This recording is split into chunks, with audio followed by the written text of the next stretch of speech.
Om Namo Bhagavate Vasudevaya.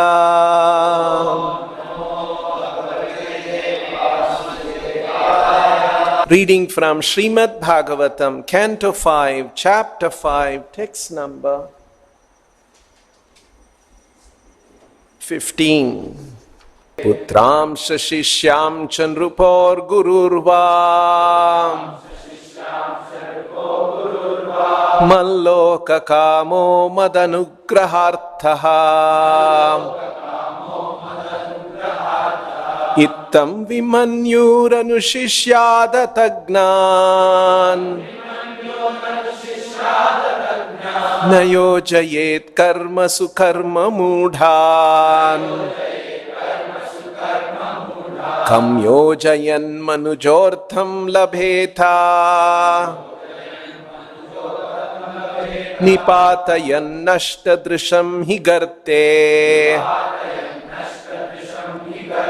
Translation and purport by His Divine Grace A.C. Bhaktivedanta Swami Srila Prabhupada.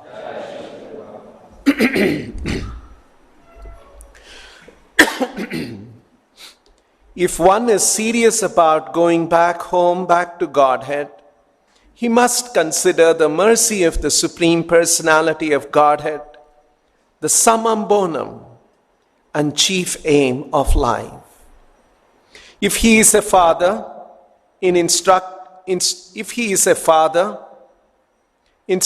his sons, a spiritual master leading a blind man to a dark well and causing him to fall in. Purport by Srila Prabhupada.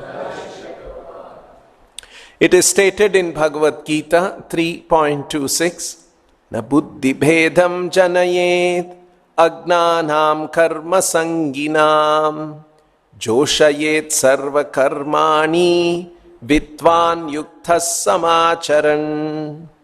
Let not the wise disrupt the minds of the ignorant who are attached to fruitive action. They should be encouraged not to refrain from work, but to work in the spirit of devotion. Thus ends the Bhaktivedanta purport. So we are reading in this part of the Srimad Bhagavatam, Lord Rishabhadeva's teachings. We saw Lord Rishabhadeva is actually an incarnation of the Lord of Vishnu. And he appeared and he ruled the kingdom and he is instructing his sons. And so he is now, in today's verse, he is generalizing because he is instructing his sons. So now he is generalizing. Not only when a father is instructing his children, when the guru is instructing his disciples, and when the king is instructing his citizens, what should the nature of that instruction be? Putramscha shishyamscha guru nrupo gururva. Putra, children, sons. Shishya, disciples. Nrupa, king. Gururva. So any of them, when they are instructing, Malloka kama mad anugraharthaha. Their instruction must be to inspire them about Malloka kamaha, to inspire them to come back to the spiritual abode. Mat loka kamaha. The guru or the father or the citizen should implant in their sons or citizens or the disciples in their heart a desire to return to the spiritual world. Matloka kamaha. And mad anugraha arthaha. to achieve the mercy of the Lord is the meaning, is the purpose, is the value in human life. Itham vimanyur anushishyat atagnan. In this way, itham vimanyuhu, without becoming angry, without becoming upset. Sometimes the disciple may not be able to follow. A son may not be able to follow. The citizen may not be able to appreciate the king's instruction. Vimanyuhu. Don't be angry. Don't be disappointed. Still, anushishyad. As I have instructed, you must instruct. Because they are atagnan. They are bereft of the true knowledge. And so they may be ignorant. So you should instruct them in this way. Nayojayet karmasu karma mudhan. Nayojayet karmasu. Karma means prescribed duties given in the Vedic literatures. Prescribed duties that come in the varnashrama system. And that says that one should do this, one should do that. With the intent that if you do that, you will get some material benefit. You will have good life in this life, and you will have more enjoyment in life after this. So that's the incentive that is given in the karma Vedic instructions about one's prescribed duties. Don't engage them in karma. Nayojayet karmasu. Karma mudhan. Those who are mudhan in the sense of bewildered. Prabhupada takes the meaning of the word mudha in different places in different ways. Here he has taken karma mudhan, those who are bewildered already. Oh, this is good work. I should do this. I will get swarga. Oh, I should not do that. I'll get naraka. So those who are already karma mudhan, bewildered by going higher planets, avoiding lower planets, like that. Nayojayet karmasu. Don't engage them in karma. Kam yojayan manujo artham labheta. And if you engage them in such karma, such human beings, manujaha, kam arthaha labheta. What value they will get. What benefit they will get. It is like nipatayan nashtadrisham hi garte. You lead a blind man, nashtadrisha. Drisha, he is nashta, he cannot see. So you take a man who is blind and garte, show him a well, and nipatayan, see that he falls into it. What benefit have you done to him? This is what Rishabhadeva is saying here. So, let's see. If one is serious about going back home, back to Godhead, Malloka Kamaha, he must consider the mercy of the Supreme Personality of Godhead, Mat Anugraha, the summum bonum and chief aim of life, Artha. Mad Anugrahar Artha. If he is a father instructing his sons, Putrams, Anushishyat, a spiritual master instructing his disciples, Guror, Shishyams, Anushishyat, or a king instructing his citizens, Nrupaha, Anushishyat. He must instruct them as I have advised, Anushishyat, Itham Anushishyat. As I have instructed, they must instruct. Without being angry, Vimanyuhu.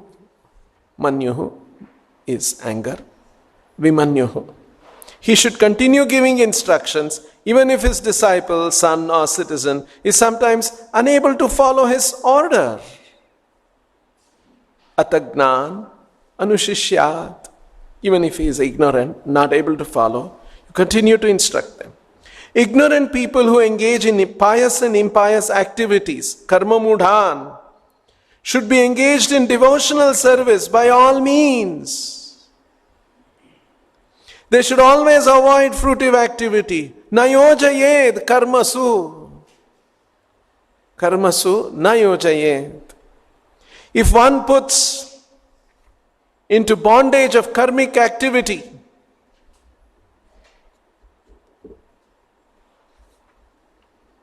his disciple, son or citizen, who is bereft of transcendental vision, karma mudhan, he is nashtadrisham. How will one profit? Kam manujaha labheta, kam artham labheta. How will he benefit? It is like leading a blind man, nashtadrisham, to a dark well, garte, and causing him to fall in, nipatayan.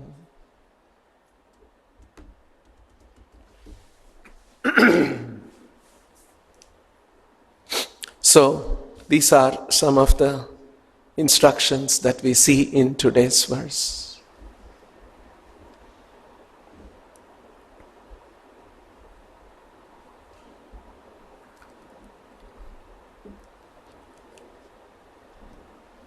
Malloka kamaha, mat loka kamaha, desiring to go back to the spiritual world.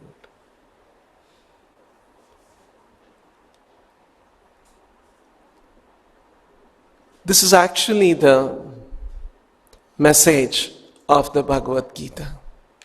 Many people miss this out. What is the real message of the Bhagavad Gita? Very systematically, very nicely, Krishna develops this. I'll read some portion about mat loka kamaha, about desiring to go back to the spiritual world. How Krishna points this out, and what is the method. This is the 15th chapter, which we are also chanting this month. Krishna begins by saying, Urdhva mula adhashakam ashvattam prahur avyayam chandamsi yasya parnani yastam vedasa vedavit. He is saying, prahur, it is said. It is said that there is a ashvatta, there is a banyan tree, urdhva moolam adhashakam. Its mula means roots, urdhva. Shakha adha, branches are below. Usually we know the mula is adha and shakha is urdhva. That's how a tree is. But Krishna is saying that there is an upside down tree. The mula is up and the shakha is down. It is said. And this is an inexhaustible tree. Ashvatta. Avyayam ashvatta. Prabhupada explains in the purport why it is called Urdhva Mula Adhashakha. Brahma Loka is the topmost loka.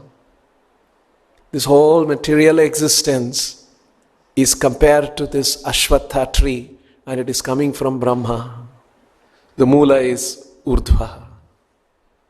Adhashakha. So, this material existence of a living entity is compared to the entanglement that happens in a complicated, enmeshed banyan tree. The banyan tree grows this way, that way, it has got branches, roots, and it entangles itself in so many complex ways. This material existence is like that. Urdhva mula adha shakha ashvattam prahuravyayam chandamsi yasya parnani. In this banyan tree, there are many leaves, parnani. And the leaves are like the chandamsi, the Vedic hymns.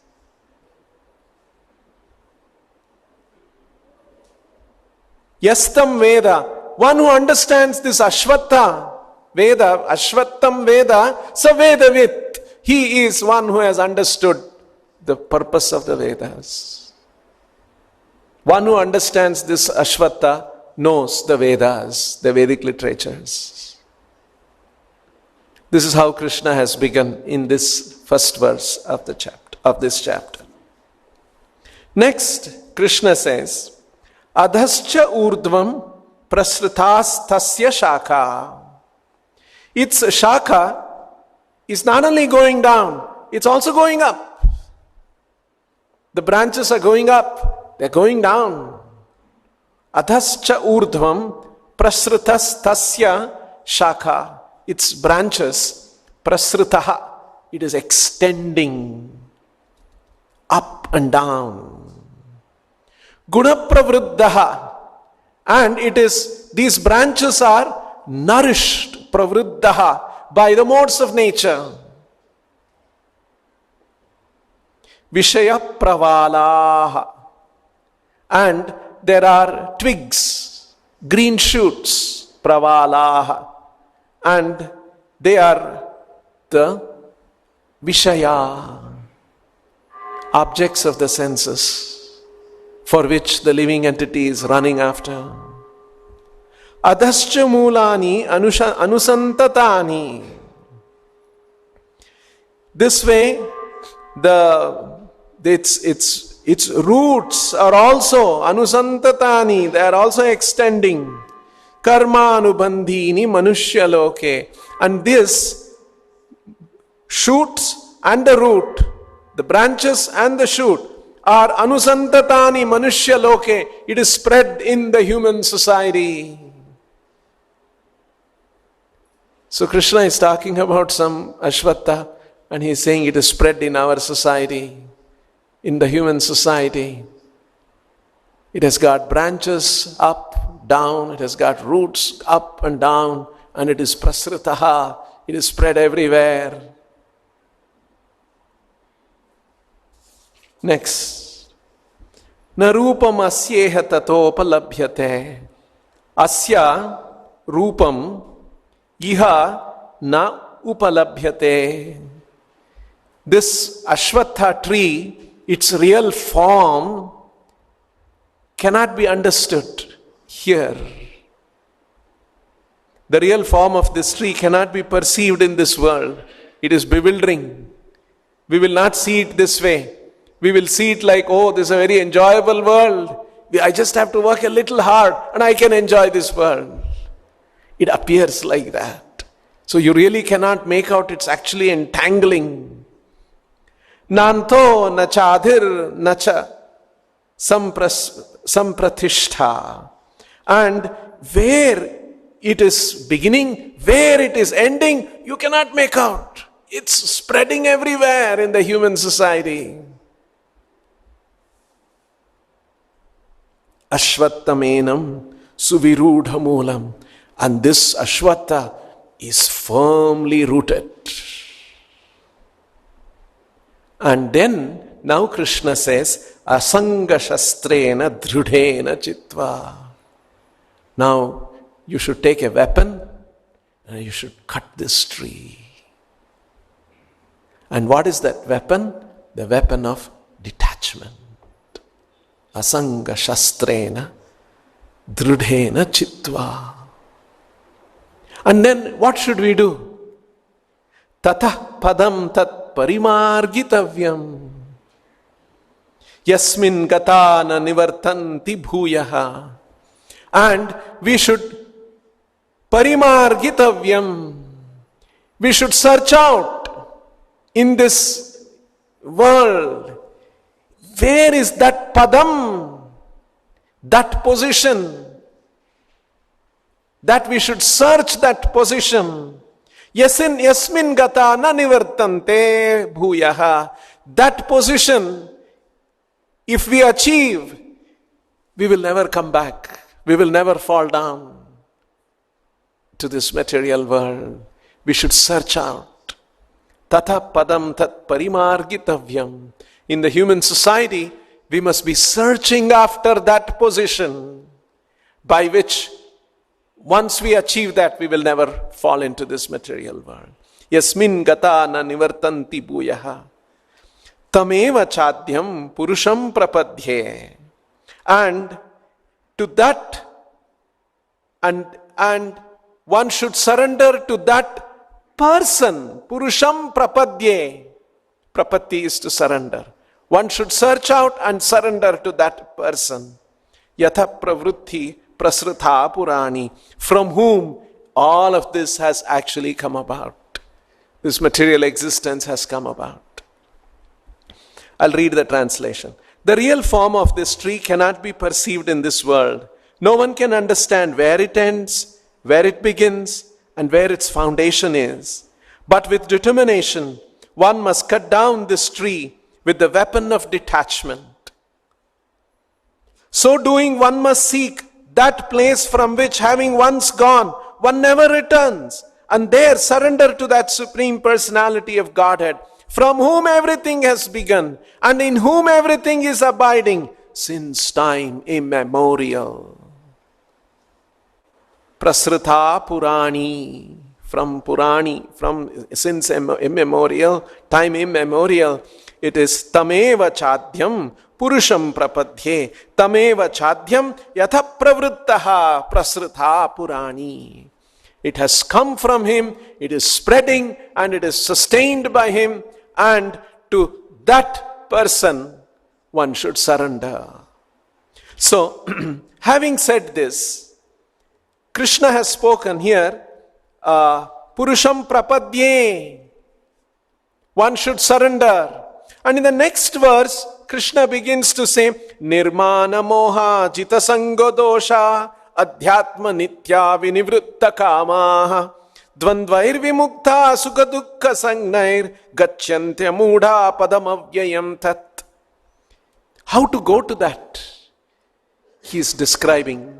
That's why Prabhupada says, the surrendering process, Purusham Prapadhye, Krishna said, is now Krishna is describing. The surrendering process is described here very nicely. We should become nirmana, moha, moha jita, nirmana moha we should become, jita sangha, dosha we should become, adhyatma nitya, vinivritta kamaha, dvandvair vimuktaha, sukha dukkha sangnair. If you do that, gacchantya mudha padamavyayam tat. One will achieve padamavyayam tat. Having said that, in the next verse, so far he is talking about Purusham Prapadhye. You should surrender to that person from whom everything has come. Krishna has not told about himself. He's talking about a position. He's talking about an abode. And he's talking that we should go to seek that abode.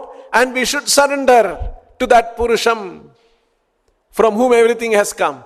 And now in the next verse, Krishna is saying, what is the relation between him, Krishna who is speaking, and that Purusha and that abode?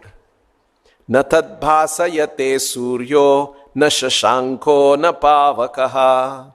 That abode is not illuminated by Surya, by some electrical energy, or some the moon. Yat gatva na nivartante. And if one goes there, one never returns. And what about that? Tadhama paramam mama. That is my abode.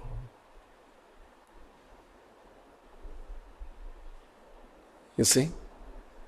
So it is Krishna's abode, and Krishna is saying one should aspire, search out in this material world of duality and full of Vedic instruction which says go up, go down, don't go this way, that way. Be entangled here. Don't become entangled here. That is actually the real purpose of the Vedas. But most people don't know. The real purpose is that in this complicated material world, how one can find out that abode. Having gone there, one never returns and one surrenders to that ultimate person. This one who understands this Ashwatha tree, he is the knower of the Vedas. So, like this, very gradually, systematically in the Bhagavad Gita, Krishna brings about the subject matter of going to that abode of his mat kama loka. Same thing, you see how there is a resonance between, consonance between what Krishna is teaching in the Gita, what Krishna is teaching in the form of Rishabhadeva to his sons. Mat loka kamaha. And for achieving that, mad anugraha artaha. Very nice translation by Srila Prabhupada. One should make that as the whole thing in our life, to achieve the mercy of the Lord so that we can go back to the spiritual world. That should become the summum bonum and the chief aim of life. You see? This should become the chief aim of life. Krishna also talks about that in the Bhagavad Gita. Mat karma kran mat paramo sangavarjita mat bhakta sangavarjitaha. Mat paramaha means consider me to be the supreme in your life. There's nothing else valuable in our life. Krishna is the supreme. Krishna is the goal of our life. That is the sense, mat paramaha. Normally what we do, we think some big position, that is paramaha. Some position is paramaha. Money is paramaha. That is important. Fame, position, power. These things are important in my... This is how the conditioned souls are running after. No. Krishna paramaha. Make Krishna the goal of your life. You see, what happens? When we all started reading Srila Prabhupada's books, gradually that happened to all of us, isn't it? Even we were like that. Oh, big education I must have, big job I must have, big position I must have, this one. This is what we were all. But then when we started reading Srila Prabhupada's books, all that gradually melted away. Hey, Krishna is everything in my life. You see? This is the impression. This is the instruction Srila Prabhupada implants in the heart of all his readers. There's one story. Srila Prabhupada was giving classes in Radha Damodar temple on nectar of devotion. And in 1972, and a small group of Western disciples were there, and he was preaching to them, telling them. And it used to happen in the afternoon. And devotees would be very happy to hear Prabhupada's classes, nectar of devotion, right in front of Rupa Goswami's Samadhi and Kutir, Bhajan Kutir. And classes on nectar of devotion which Rupa Goswami had written. See, it was a very special thing. And Prabhupada bringing devotees from all over the world and telling them about Rupa Goswami. And it was this Rupa Goswami who had inspired him to go. So it was a spiritual... In fact, a few months before, when Prabhupada was in America, he started telling, I want to take my disciples to Vrindavan, and in front of Radha Damodar temple we should have classes on nectar of devotion. That was a very planned... Prabhupada was very conscious of it. So, the devotees who were hearing, and they were very inspired. And so one devotee, after the class, Prabhupada would get up, answer a few questions, would get up, and then he would have his chadar, and then he would walk back to his small room. So this devotee went behind Prabhupada. And then he asked, Prabhupada, we are distributing books all over the world. And you are saying that how meeting a spiritual master and taking initiation from him is so important. What about all these different people who are reading, we are distributing your books? How will they all get initiated? Because that's important for devotional progress. Prabhupada said, when they read my books, they are initiated by me. What is the meaning of that? When somebody reads Prabhupada's books carefully, seriously, what happens? The person will get enlightened and he will understand this material world is temporary. I am a part and parcel of Krishna. I must surrender to Krishna. That's everything. That's what happened to all of us. That was implanted by Srila Prabhupada through his books. And that is real initiation.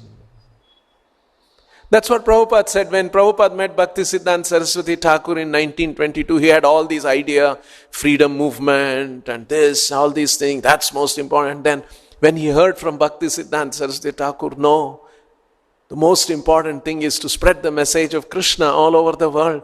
When he heard those and then he had these different arguments and then he was very impressed.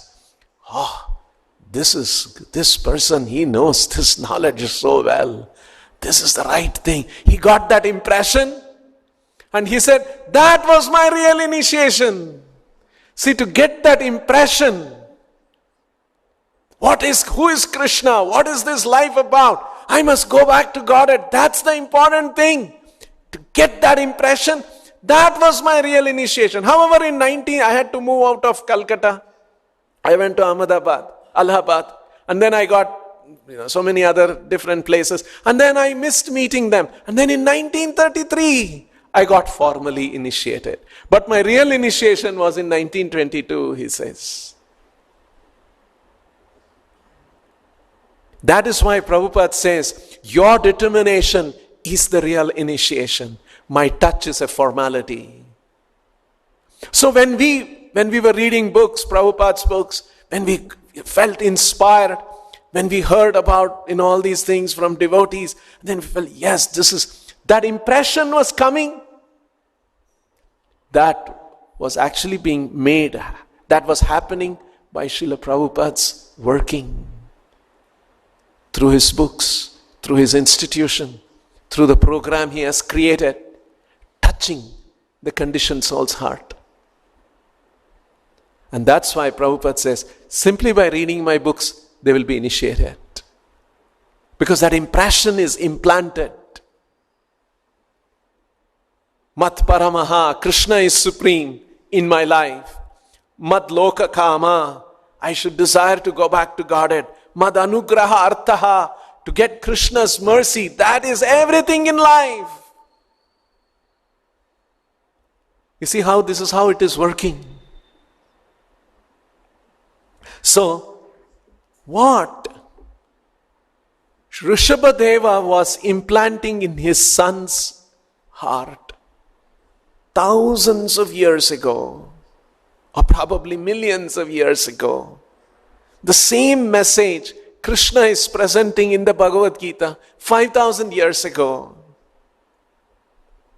Srila Prabhupada is doing the same, creating that same dynamic in our consciousness in today's world. See how the parampara works?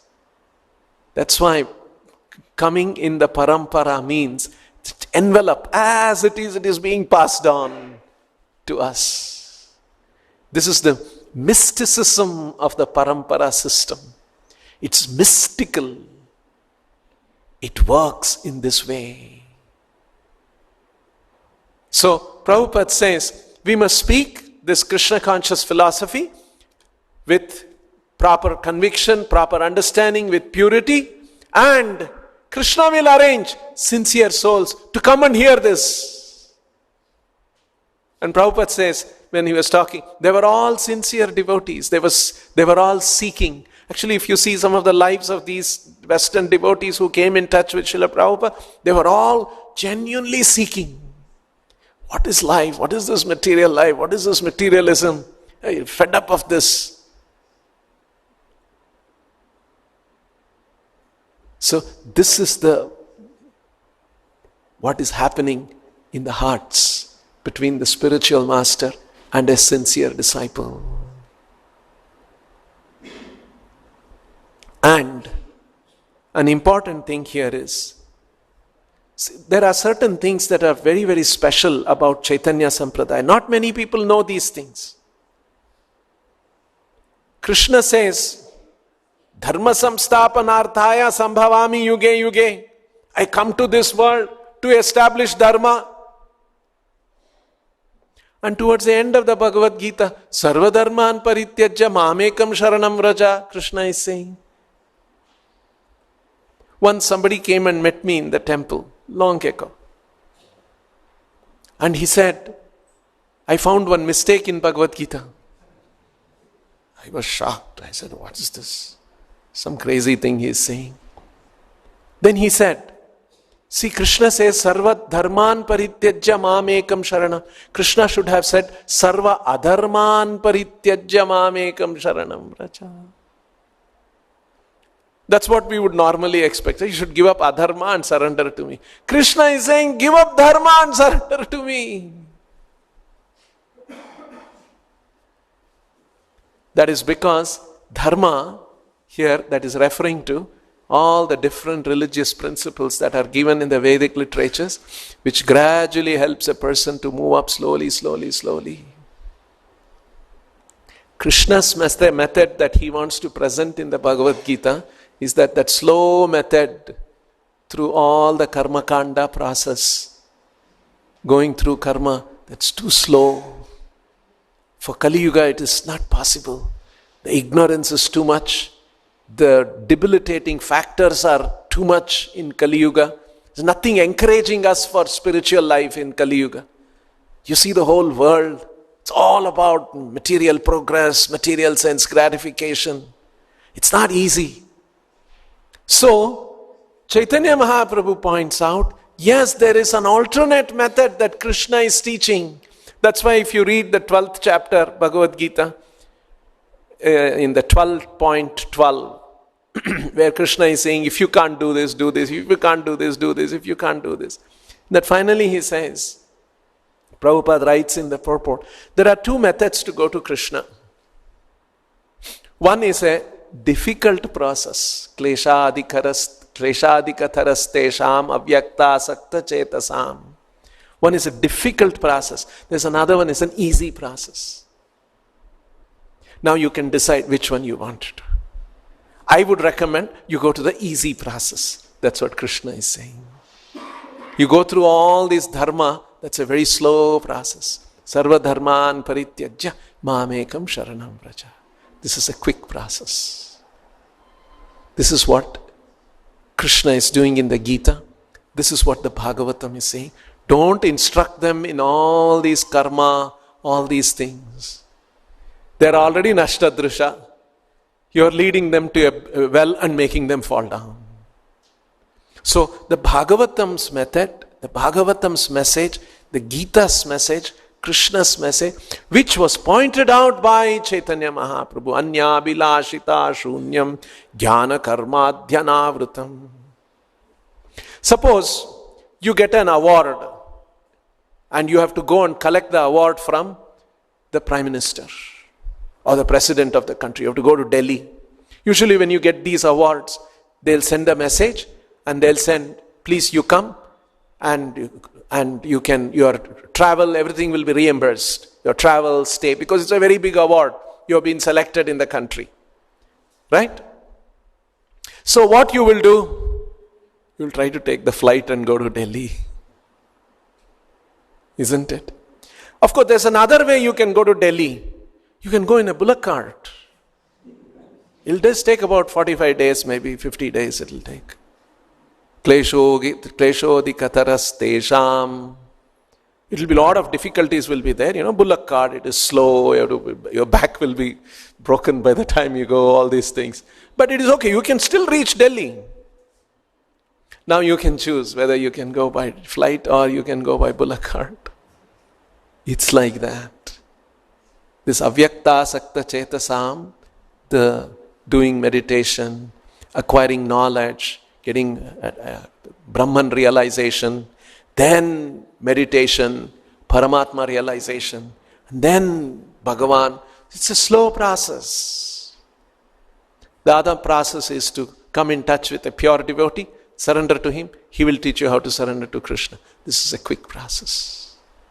So this is pointed out. So that is why not many people have understood all these things. What Krishna is seeing in the Gita, what Bhagavatam is teaching. Chaitanya Mahaprabhu, his followers, they understood this, they captured this. And all the acharyas further distilled it, and Bhaktivedanta Thakur, Bhakti Siddhanta, and finally Srila Prabhupada made it accessible all over the world. So this is that spirit, you see the message, you see the spirit of these original instructions being provided to us by Srila Prabhupada. We'll stop here. Grantaraj Srimad Bhagavatam ki, Srila Prabhupada ki jai.